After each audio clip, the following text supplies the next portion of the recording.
Greetings from Pennsylvania. My name is Brett, and this is TopoRanger for January 27, 2026.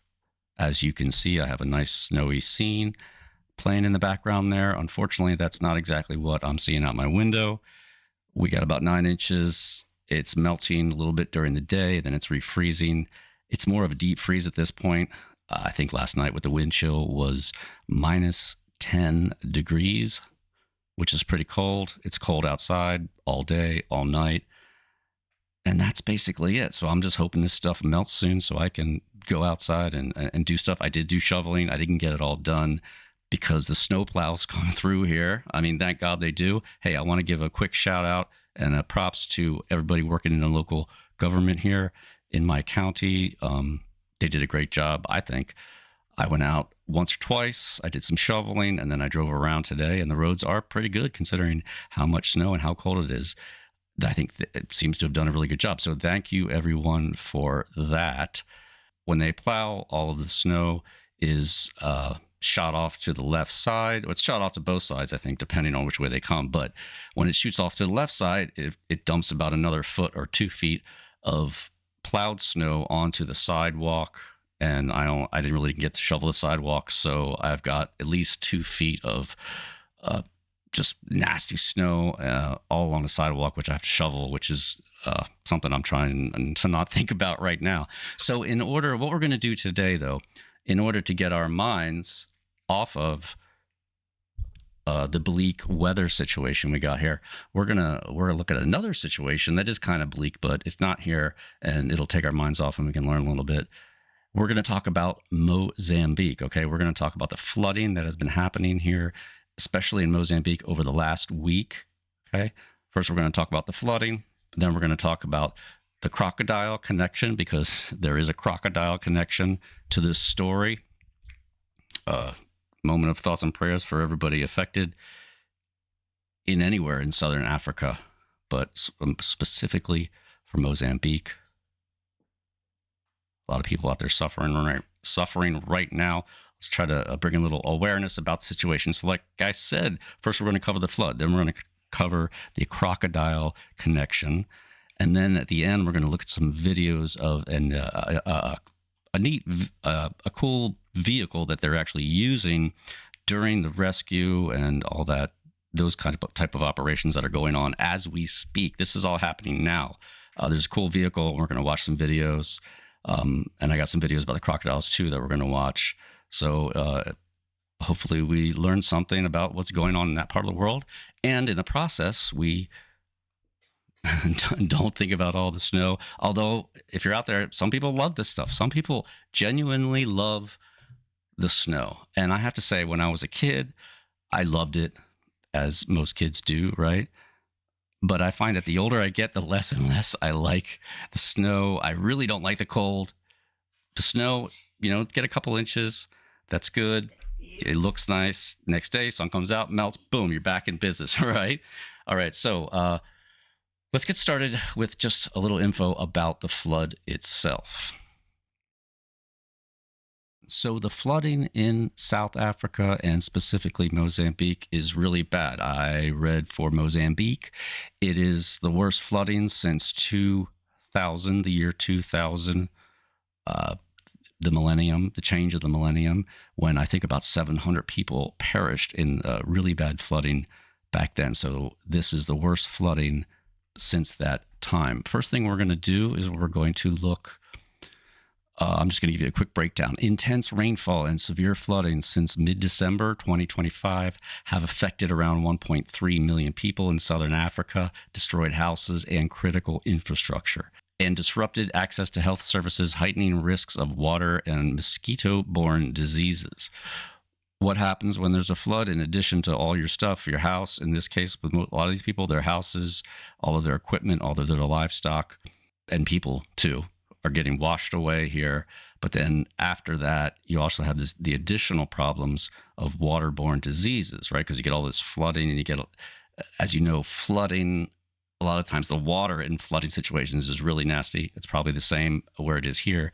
Waterborne diseases, particularly acute water watery diarrhea, and cholera are serious threats in sites hosting people displaced by the deluge due to overcrowding, poor access to hygiene, sanitation services, as well as inadequate safe water. So diarrhea, cholera, both of them can be very deadly, and they just break out in after floods. I think that's a standard thing that happens. This is a map of the water, the amount of water, the amount of precipitation that's been hitting southern Africa. This map shows from December 24th to January 26th, and it's been raining for weeks on end in this part of the world. That's what's causing it. What we're going to be looking at today is this area down here in southern Mozambique, close to the city of Maputo. There's several rivers that come through here. As you can see, there's been 501 to 1,000 millimeters of rain in the last month. I don't know what that is offhand in inches. I'm not a metric guy. I'll put that in inches up on the screen right now. And the darker purple is up here in the Manica province. Those areas are smaller. I would imagine that 501 to 1,000 millimeters is probably quite a bit. And as you can see here, South Africa is directly below southern Mozambique, and in South Africa there are mountainous ranges right here.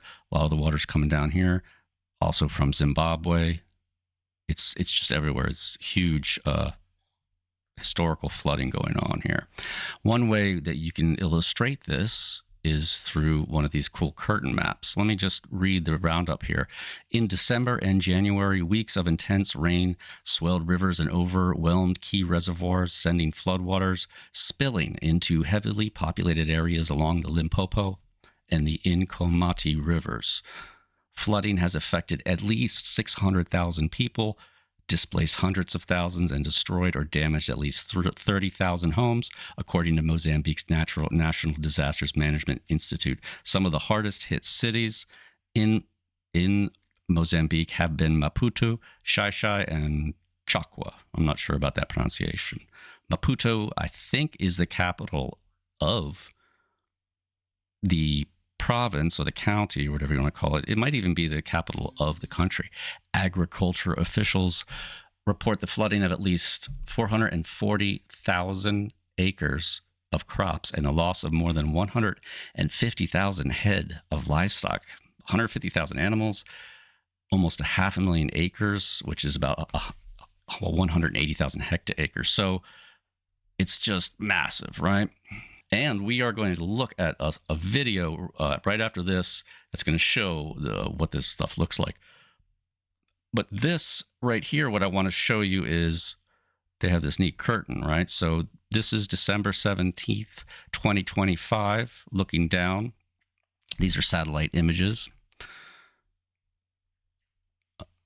There is Xai-Xai, Maputo, and there's the Limpopo River. So look closely at this area right here. Now you can see existing lakes, right? These little dark spots.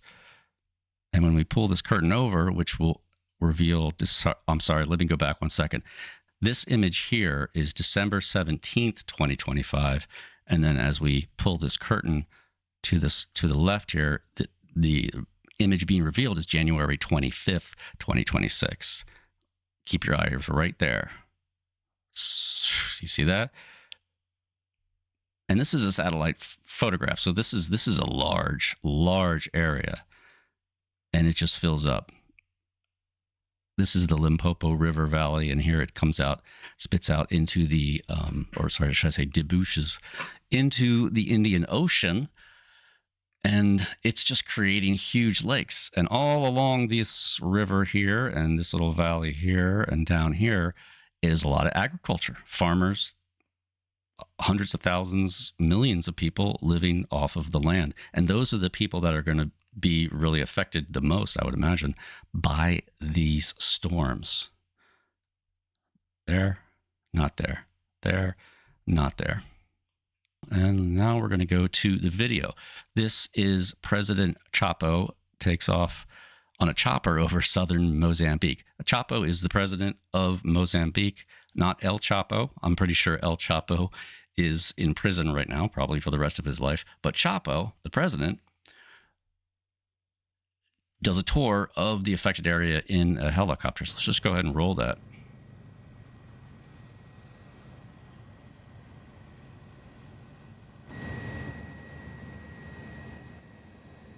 You can see the water here spilling over what looks to be a road right there. This looks like a river channel. That's the president, that's Topo. And we can see the neighborhoods are just completely inundated.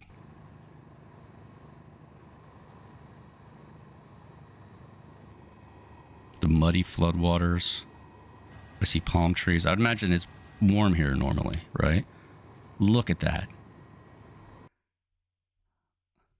Over here we have some type of storage containers. And here you see everybody seems to be taking refuge on the bridge, which is one of the few things around here that is above the water. When we see a whole line of white vehicles, I don't know if those are emergency vehicles trying to bring in stuff and with doctors or whatever, or if that's just locals who decided to try to save their vehicles by putting them on this bridge. There's the other end of this bridge, which probably it might go over the Limpopo River. I'm not sure. I do know that this video in southern, I think this is in the Gaza province. You can see a whole bunch of people, dozens of people down here on the end of the road, probably just trying to wait this thing out. I don't know if that's probably his wife. And here's more scenes. And the water is just sitting. Now this is an amazing video because it actually shows a rescue, which is the main reason why I'm sharing this video. Now you look at these people, right? Look at them. There's 1, 2, 3, 4, 5, 6, 7, 8. There's 8 or 9 or 10 people, and there's a baby. So, and the helicopter is now hovering. The helicopter has not landed. I'm pretty sure the helicopter is hovering right above the water surface as they hand these. As this guy hands his baby up. And this guy, who is not tied in any way, mind you, this guy here, who's one of the pilots, you can see this on his shoulder there. I don't know what that means. He's got 3 stripes. If anybody knows what that means, leave it in the comments. But he's one of the pilots. He gets out, and he's literally helping these people up here. And look what they're standing on. Look at that. What is that? That looks like a car, vehicle, right? Or, I mean, maybe a piece of trash or the top of a house. I mean, who knows? They were just sitting there completely helpless in the middle. And look how far they are from the nearest tree. Look at that. They're out. They're out in the middle of nowhere, basically. That's probably got to be a mile to the nearest place where you could actually find. There is no dry land. As far as you can see here, there's no dry land. So it's great to see this because when these people get in, they're like, thank you, thank you, clapping. There is more water expected. So it's good that these people were rescued because in another day, that whole area, that little thing that they were on, that might be underwater, in which case they would have been swept away. And this looks like a holding center where people are coming to escape the flood. And then he just starts talking with the locals here.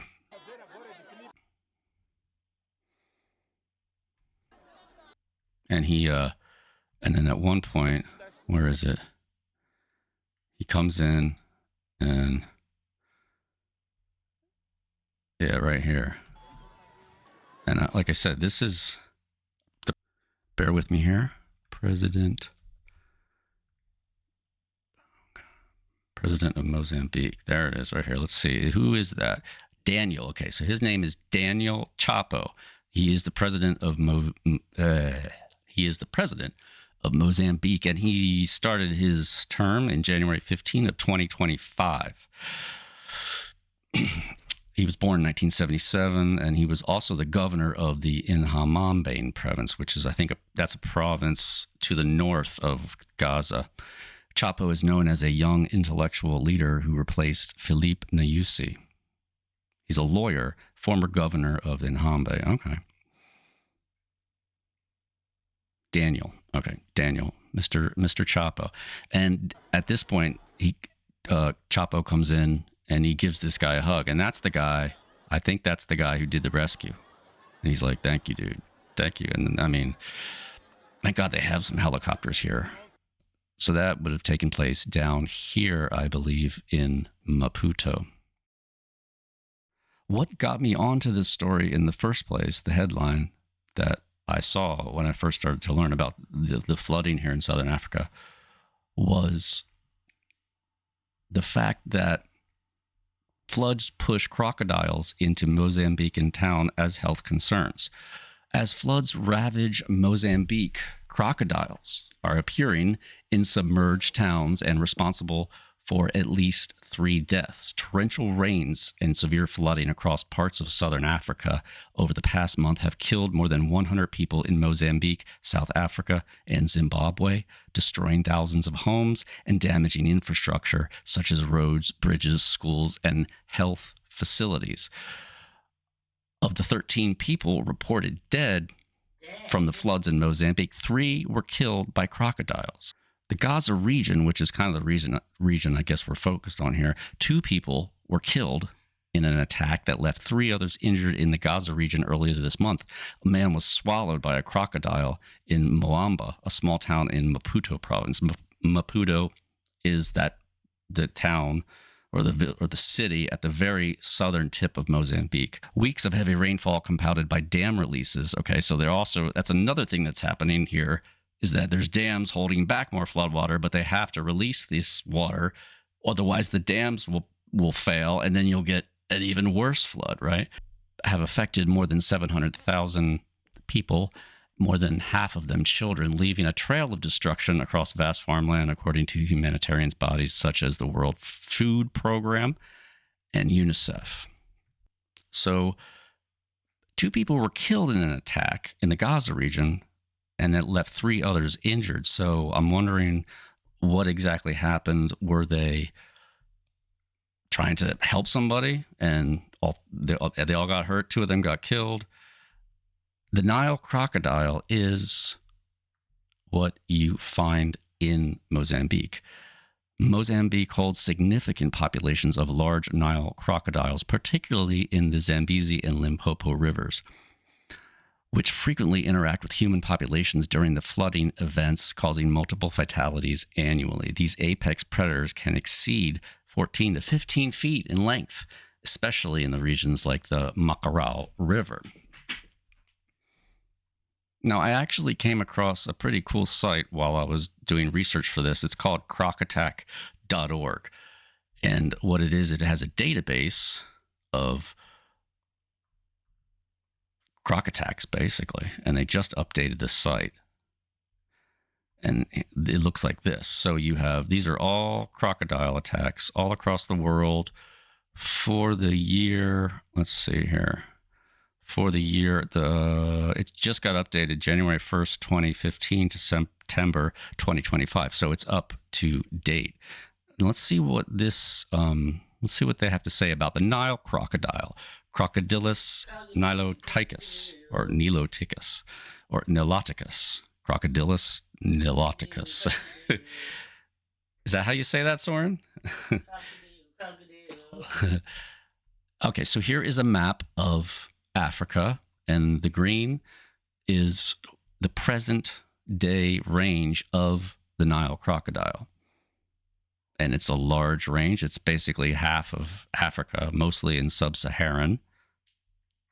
Okay, going down into South Africa, we got Angola, we got the DRC, we got Zambia, Malawi, Burundi, Tanzania, Kenya, Ethiopia, South Sudan, Sudan, half of the Central African Republic, Cameroon, Equatorial Guinea, Gabon, Congo, Brazzaville is the capital, Namibia, Botswana. I mean, it's Madagascar. The island of Madagascar also has these crocodiles.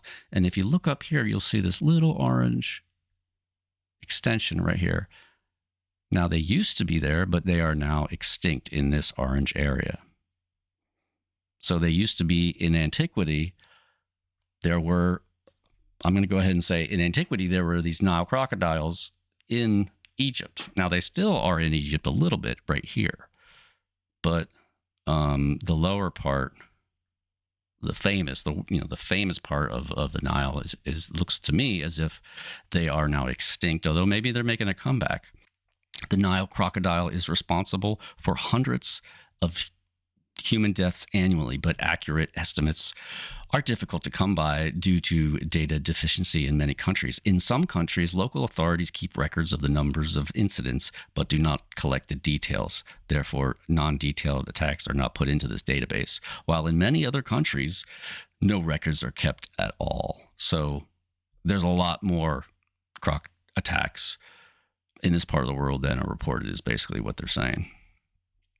And this goes down. Let's go down to, now in Mozambique, the Nile crocodile is widely distributed throughout the country in many rivers and lakes, including the Zambezi, Inkomati, Maputo, Umbuluzi River, the Save River, the Lekungo River, Monapo, Pongwe, Limpopo, Vanduzi, Lake Kahora, Masingar, which is a dam, and eastern Lake Malawi, along with many other areas. Attacks on humans appear to be a serious issue, with many deaths reported every year. The details of most attacks are difficult to come by, but large numbers are reported, possibly some of the most in all of Africa. So Mozambique has a very high body count, unfortunately, when it comes to the aggressive Nile crocodile existing in the country. The first video we are going to look at is a short. If you're looking for the definition of a natural killer, look no further Hold on. Let me turn up the volume a little bit. Than the Nile crocodile. It can grow up to 20 feet long, weigh over 1,500 pounds, and has the strongest bite of any animal, strong enough to crush bone. It waits silently in the water, almost invisible. Then oh, did you see that? It does that weird vibrating thing. What is that? I've seen that before, where they shake their body, and I don't know what that is, what kind of behavior that is, but explodes out to grab its prey in an instant. Look at the head on this thing. Once it bites, it spins its body in a move called the death roll. The death roll, flesh yeah. And dragging animals underwater to drown. See, now I didn't know about it's that. It's fast in the water, able to swim over 20 miles per hour, and has even been seen hunting in groups and learning human patterns. Okay, now that's a little red flag there when the 20-foot, 1,500-pound Nile crocodile starts paying attention to the patterns and notices that, about this time in the early evening every day, this person goes down to the water to rinse something off or maybe take a bath. I don't know. I wouldn't go anywhere near the water if I was there unless I was with somebody who actually really, know about the crocodile or anything else that's lurking in the water there, right? From fish to buffalo to people, if it gets close, it's in danger. Look, it's taken on a lion. That's a lion. The Nile crocodile isn't just dangerous. It's built to kill. Yeah. Oh, did you see that? What? If you're looking for the So you look at the size of him versus the size of that. Okay. One thing I did want to say was I was watching a video a couple days ago. I didn't refind it, but it was a guy talking about how the crocodiles kill.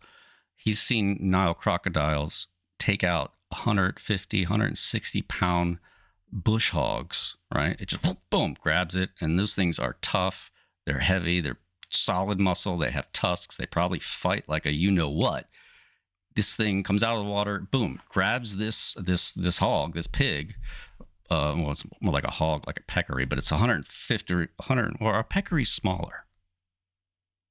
A peccary is a kind of a hog. Maybe that's a North American thing. Anyway, this guy was talking about crocodiles in Africa, and he said he saw one come up, grab a 150-pound bush hog, take it back into the water, and just crush it, just kill it, crush it, snap its neck like that, like it was nothing. But the thing was so big, the kill was so big that apparently crocodiles can't eat things that big by themselves. So they'll actually go and find a buddy crocodile, right? And they'll say, hey, look, I just got this 150-pound bush hog. It's a little bit much for me. Do you want to tear it apart and eat it together? And then they get together and a little teamwork, and they do the spin where they spin and it just kind of shreds the body. If the thing that it kills is too big, it can't tear it apart on its own. So it needs help. So, and they're also known to share food, I think, in other ways too. So that's interesting. The second video we're going to do is this one. Well, take one infamous croc, Gustav. At 20 feet long and 2,000 pounds, he is one of the largest crocodiles in Africa. You catch that? 20 feet long, 2,000 pounds. So imagine I mean, that's a car. It's like getting hit by a car. They swim 20 miles per hour. They hit you at 20 miles per hour with 2,000 pounds of solid muscle and jaws that can just crush pretty much anything. I also saw one where one of these things tried to go after a hippo. And hippos are just big, brutish creatures. You know, who would want to mess with a hippo? Well, a Nile crocodile. That's who will mess with a hippo. Now, the Gustav, the one they're talking about right here, I think there is a documentary about trying to find this giant, because this thing is a legend in the area. Over the last few decades, he has eaten some 300 humans in Burundi. Oh, Burundi. Oh, he lives in Burundi. I'm sorry. So this thing lives in Burundi, which is in the same neighborhood in a sense. It's eaten 300 people. Oh. So now bring it back to what's going on in Mozambique and think about these people who are dealing with all this flooding. It's washing away everything. It's washing away their friends, their family, their houses, all of their belongings, all of their crops, right? There's crops in the ground growing. It's all gone. All of your livestock. I mean, these are all the things you need to survive. And your town is just flooded and you're sitting there basically maybe hoping to get rescued. I don't know. We're going to go into something there later on that's going to show one of the interesting vehicles that they use to get food out to these people. And in addition to all that, as if that wasn't bad enough, then you have to start worrying about crocodiles. And in fact, like the previous story said, one croc, sounds like it took on 5 people. It killed 2 of them, and it injured 3 more. I think this Gustav, though, I think there is a documentary about him. So search that up. It's like an hour long. It's really great. They have to find him, and then they build this huge this huge cage out of metal, and they bring in this expert crocodile hunter. I'm thinking it was a Nile crocodile. Now, Nile crocodiles don't rely solely on humans for nourishment. Their diet consists mainly of fish, turtles, birds, and small animals. And what is that? It looks like it has a giant wharf rat in its mouth. See that? African locals need a reminder to stay away from these princes of the African rivers, lest they be fair for the croc's next meal. Yikes. Okay, so Gustav, I think they got him, though. Now, this is a video, I didn't watch all of this, but this video has some good stuff about crocs. The Nile crocodile is a large crocodilian native to freshwater habitats in Africa, where it is present in 26 countries. Due to its widespread occurrence and stable population trend, it has been listed as least concern on the IUCN Red List since 1996. It is widely distributed throughout sub-Saharan Africa, occurring mostly in the central, eastern, and southern regions of the continent, and lives in different types of aquatic environments such as lakes, rivers, swamps, and marshlands. Although capable of living in saline environments, this species is rarely found in saltwater, but occasionally inhabits deltas and brackish lakes. On average, the adult male Nile crocodile is between 3.5 and 5 meters in length and weighs 225 to 750 kilograms. Scaly, heavily armored skin. Nile crocodiles are opportunistic apex Predator, predators, yeah. a very aggressive species of crocodile. They are capable of taking almost any animal within their range. They are generalists, taking a variety of prey. Their diet consists mostly of different species of fish, reptiles, birds, and mammals. They are ambush predators that can wait for hours, days. All right, so here is a picture. It's not the greatest picture. I don't know if you can see it, but right here are three, I think those are wildebeests. And you can see the croc right here. That's his head. So he's ambushing because he's an ambush predator, apex ambush predator. And he just is like, I like this one. Ooh, bites down on his hind leg or something. Days, and even weeks for the suitable moment to attack. They are agile predators and wait for the opportunity for a prey item to come well within attack range. Even swift prey are not immune to Look attack. at that. Look at those eyes. Like other crocodiles. My understanding is, and if I'm wrong on this, hit me up in the comments here.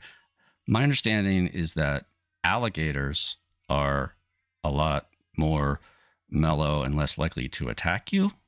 They will attack, but they're not as ornery, and the crocodiles are known to be more aggressive. The Nile crocodile is known to be the most aggressive, I think, out of all those crocodiles. So this is an animal that it's out to kill, it's out to eat, and it doesn't care what you are, whether you're a bush hog or a person, you know what I mean, or a family, taking a swim on the banks of the Limpopo or in Burundi or wherever it is.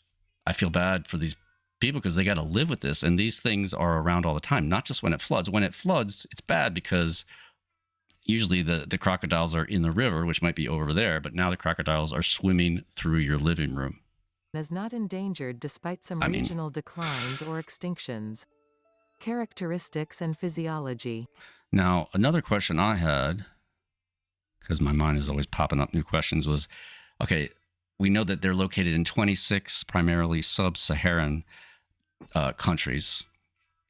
We're talking about Mozambique. We're talking about the flooding in Mozambique. How many of these things are there in general, across the world? And they also range out in Papua. I think they're also in Papua New Guinea and Indonesia and in the east over there. The global wild population of the Nile crocodile is estimated to be between 250,000 and 500,000 individuals inhabiting wetlands across sub-Saharan Africa, the Nile Basin, and Madagascar. So 500,000 or 250,000 to 500,000, that's a lot. That's a lot of gators. Oh, sorry, a lot of dials, a lot of crocodiles there. And there are a distinct species. There's the West African crocodile, and then which is not included. So in Western Africa, they have their own versions of the Nile crocodile, and there's 250,000 to 500,000 of those too. So there could be as many as 1 million, a million Nile crocodiles in Africa as a whole. Now, I know there's a lot more people in Africa than that, but just imagine 1 million of these things lined up in a row, just coming at you, right? Ooh. And again, thoughts and prayers out to the people of Mozambique affected by this flooding. I hope they can get. I hope they get the help they need. I've been reading about it, and there are ongoing operations dealing with this. So for the last segment of this video, I'm going to talk about this cool amphibious vehicle that they have been using in Mozambique for this flooding event in order to help with rescue operations and stuff like that. This is the World Food Program feed on X. I don't really know that much about that organization to really talk about it. In support to the government of Mozambique, the WFP has deployed 2 SHERP amphibious vehicles in the Gaza province. That's that southern province with Mopeto as the capital there. Designed to navigate submerged and heavily flooded terrain, SHERPs ensure humanitarian teams can reach communities stranded by rising waters. And I saw these pictures, and they really jumped out at me We'll go to the larger versions here. Maybe we can even pop it into a separate thing here. So this is Mozambique. That's the logo there of the WFP. That's what it looks like. So the people that we watched earlier in that video that were actually rescued by those brave pilots, and then later who met up with Topo, they were rescuing people in basically this same type of situation. This is miles, and I mean the far side there is miles and miles away. So you have hundreds, perhaps thousands of square miles of flooded territory in Mozambique, which is a big country.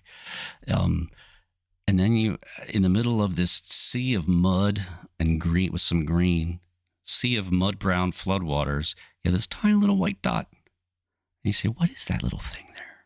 You see that? It's like a little white dot, almost looks like something driving there, right? You're like, well, what the heck is out there? What kind of vehicle could go out there? I tell you what would be good here would be those swamp boats with the props, you know what I mean? I don't know if they have them there, but those would actually be really good too. And then we're going to go to the second one, which is going to show us the vehicle in more little closer up. It's not a great picture, but there it is. Look at that thing. It's white, right? It has these big tires, which you can't really see. This thing can go through mud, through water, through muddy water. It has these cool tires that they look deflated, but they actually are supposed to be that way, and it helps them go over things without falling over. And it also it can go in water that is deeper than the tires touch, so it can actually propel itself with its tires, because on the tires they have these paddles. I saw this picture, you know, especially this one, and you're like, this thing is out in the middle of nowhere on some type of rescue mission. So I thought that looks pretty cool. Let's what is that? It's a SHERP. The United Nations World Food Program has deployed SHERP amphibious vehicles to Gaza Province, Mozambique, to navigate submerged and heavily flooded terrain, ensuring humanitarian teams can reach isolated communities. These Ukrainian-designed ATVs are critical for navigating extreme conditions, including mud, deep water, and marshes. Operational compatibilities: the vehicles can climb obstacles up to 3.3 feet high. They travel at speeds up to 25 miles per hour and land in 3.7 miles per hour in water. Equipped with large, low-pressure tires that enable them to float and navigate through and climb out of deep water and mud. Each unit can carry up between 1,000 and 1,200 kilograms of cargo and roughly 6 people. So you can go rescue people, you can deliver stuff, you can go searching for people. I'm sure people use them for all different kinds of things, but in this context, these things are probably, you know, lifesavers sometimes. I think which one they're talking about is the SHERP 120 utility vehicle, and this is I think this is the website of the company itself. I think SHERPUTV.com. It took us more than 20 years to develop the legendary SHERP utility task vehicle. Okay, autonomy, high loading capacity, ability to withstand any weather conditions from minus 40 C to plus 45 C, easy maintenance, safe operation. That's the SHERP N12. So there's different body options. The one the WFP is using looks like, I don't see any windows, so it's going to be this one, the hardtop, right? So they're using the hardtop version. Here's the inside. You can have these various arrangements. You can cargo only, 2 rear seats, 4 rear seats. You can have as much as 7 rear seats, and then 2 people in the front, in the cab. That's 9 people, and this thing can handle it. Here's the exterior, and yeah, that is the same one as the WFP. World Food Program. And they probably use them for the military too. Pretty cool, right? Here's the interior. This is what the interior looks like. And you got these flip down seats. I mean, that's just, how cool would it be to have one of these? Drive around for fun, but also to use it. I mean, they could have used these things down south, right? When in North Carolina, and just any type of situation, hurricanes, right? Probably use it hurricanes, flooding. It works in the snow, and we have different videos coming up next year that are going to show us what it does in different kind of environments. That's what the front seats look like.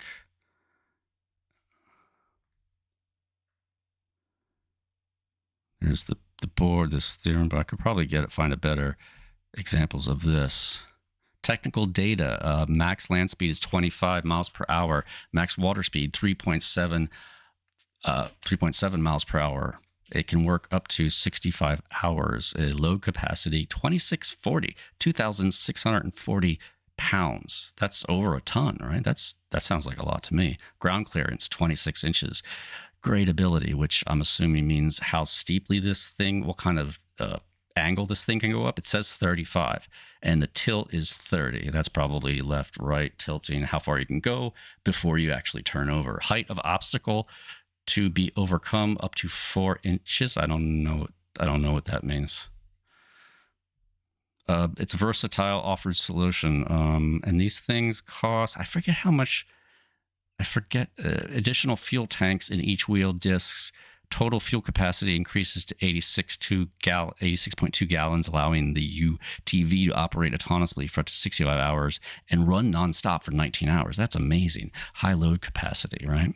9 passengers, including the driver. And it can also tow 5,180 pounds.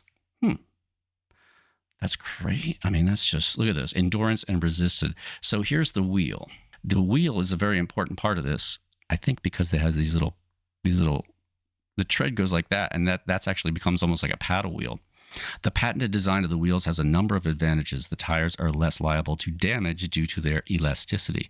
The tires can be inflated and deflated by pressing a button. That's pretty cool, right? The design and tread of the wheels provide a high level of adhesion to the ground and allow propulsion through the water.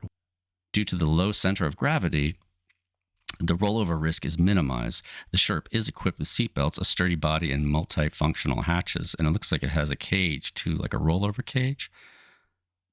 I would love to ride one of these. It has an internal turning radius of 2.5 meters and an external turning radius of 8.8 meters, allowing it to turn around almost on the spot.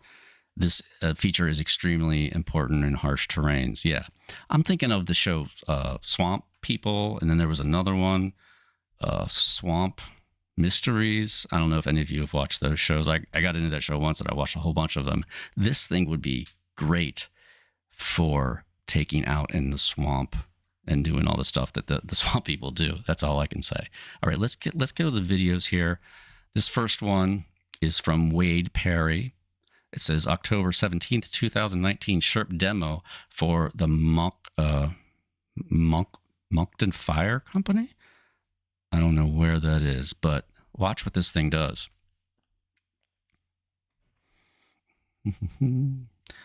It's going down. I don't know what river this is or where this is, but there's a big, ugly, muddy river. And this thing goes down. And then boom, it's in the water, right?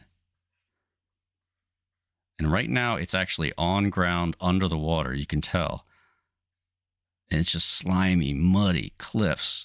Look at that. I mean, what vehicle can go through something like that? I mean, there probably are others, but in terms of getting up and down and around in this kind of environment with the capacity to carry people, right?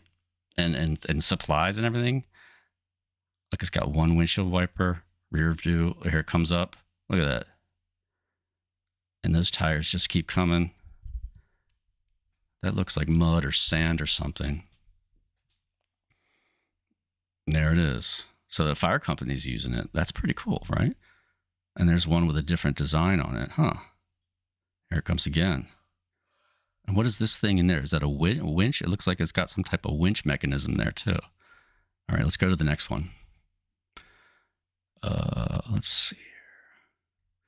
Okay, so this next shot, this is Sherp ATV sales. Sherp ATV sales.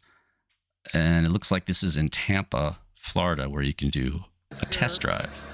Let's see what the Sherp is made of. We've got a huge pond out here at Rancho. tires nice and deflated.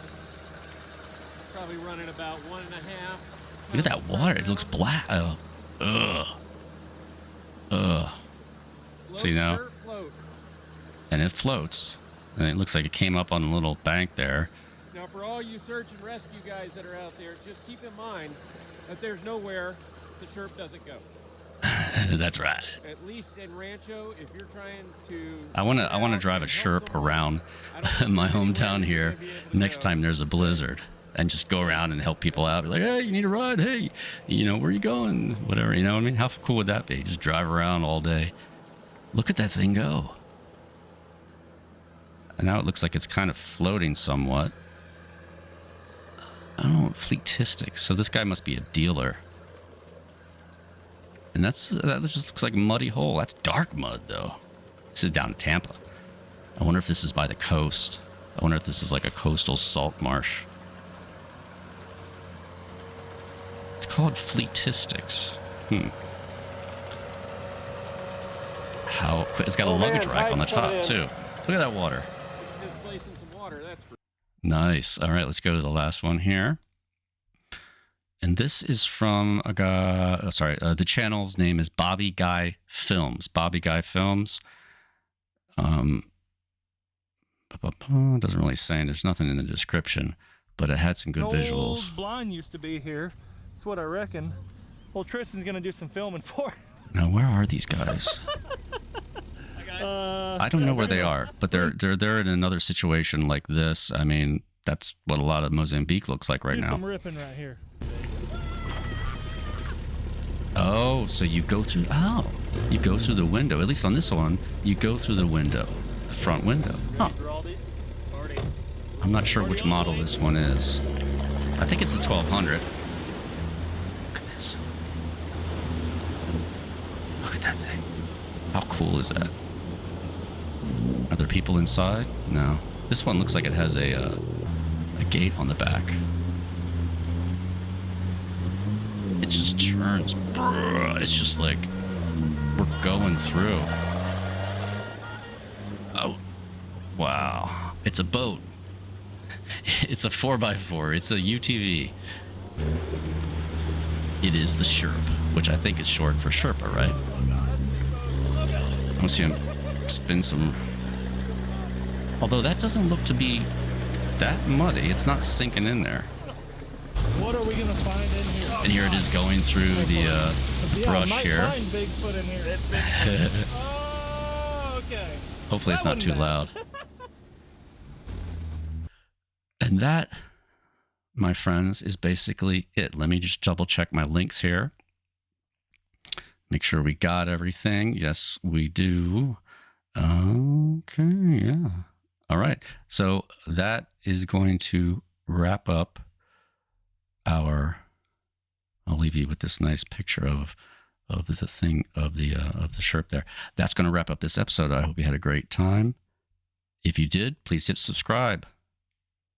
Hit that notification bell. Follow me on the platform. Share my stuff. This is Brett for TopoRanger and Soren too. Soren's here. Say hi, Soren. That's my son, Soren.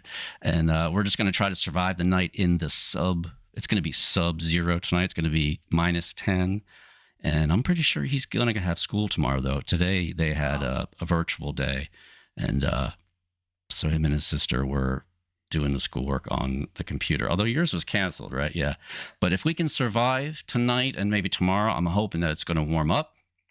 I'm hoping that it warms up so that stuff starts to melt so I can get out there and actually really clear off the walkways. Because right now, ain't nobody getting through the sidewalk in front of our house because we did get 9 inches. So that's about it. Like I said, I hope you had a good time. This is Brett for TopoRanger, and I will see everyone in the next episode.